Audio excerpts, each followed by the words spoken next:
Malaki po ang balitang ito para sa atin bilang mga traders at investors sapagkat si Franklin Templeton, isa po sa pinakakilalang investment firm sa Amerika, ay opisyal na pong nakapasok sa DTCC list. Yan, o listahan po ng DTCC sa pamamagitan ng Franklin XRP Trust or XRPZ. Ibig sabihin, nasa final stage na ang kanilang spot XRP ETF bago po ang inaasahang pag-approve ng SEC. Kapag naaprubahan po ito, maaaring magbukas ng pinto. Ito po ay maaaring magbukas ng pinto para sa malaking pagpasok ng institutional money kay XRP na isang sinyales ng malakas na bullish momentum. Kaya ayan po ang siyang ating pag-uusapan sa video na ito. At agad po nating simulan sa ating pinakaunang katanungan kung bakit po ba malaking bagay ang DTCC listing. Ayan.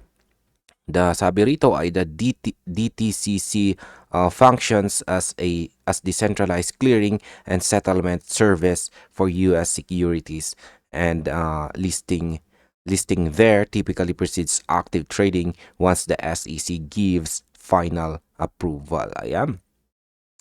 Para po sa mga hindi pamilyar, ang DTCC ay parang gatekeeper po ng lahat ng securities trading sa US. Kapag napasama po ang isang ETF sa kanilang listahan, kadalasan ay hudyat ito na malapit na itong magsimula sa aktual na trading. At ngayon ay kasama na si Franklin Templeton XRP ETF sa listahan kasabay po ng CoinShares at saka Rex Osprey XRP ETF. Yan po yung nakikita po natin dito ang tweet ni Bank XRP kung saan ay naka-attach po rito ang screenshot yan sa DTCC listing at ayan, pinakita po niya rito si Franklin Templeton. Yan ang ETF ng Franklin Templeton na XRPZ. Ayan po. Ang ibig pong sabihin nito ay nagiging mas malawak na po ang institutional exposure ni XRP at posibleng magdulot po ito ng sudden spike sa liquidity at demand. Ngayon ay ano naman ang sinasabi ng mga analyst tungkol dito? Ayan, sabi rito ay analysts expect ETF approval to attract institutional inflows, potentially over $5 billion in the first month, driving XRP's price toward new heights. Ayan.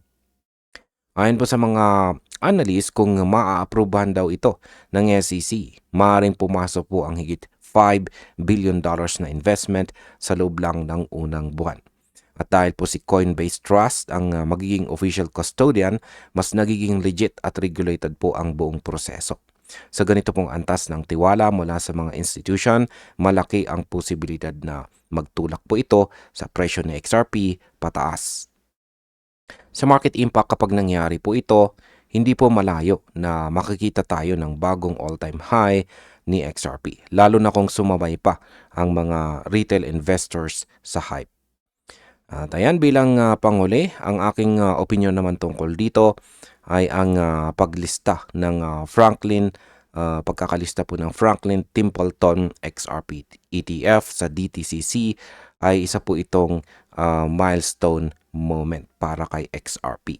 Ipinapakita po nito na seryoso ang mga traditional finance giants sa crypto adoption. Kapag tuluyan pong inaprubahan ng SEC, posible itong maging simula ng panibagong bull cycle para kay XRP. Kaya para po sa atin, bilang mga traders at investors, magandang oras ito para maging mapanuri, alerto at handa sa susunod na galaw ng market. At ayan, hanggang dito na lamang po tayo sa video na ito mga ka-crypto. Maraming salamat sa panonood.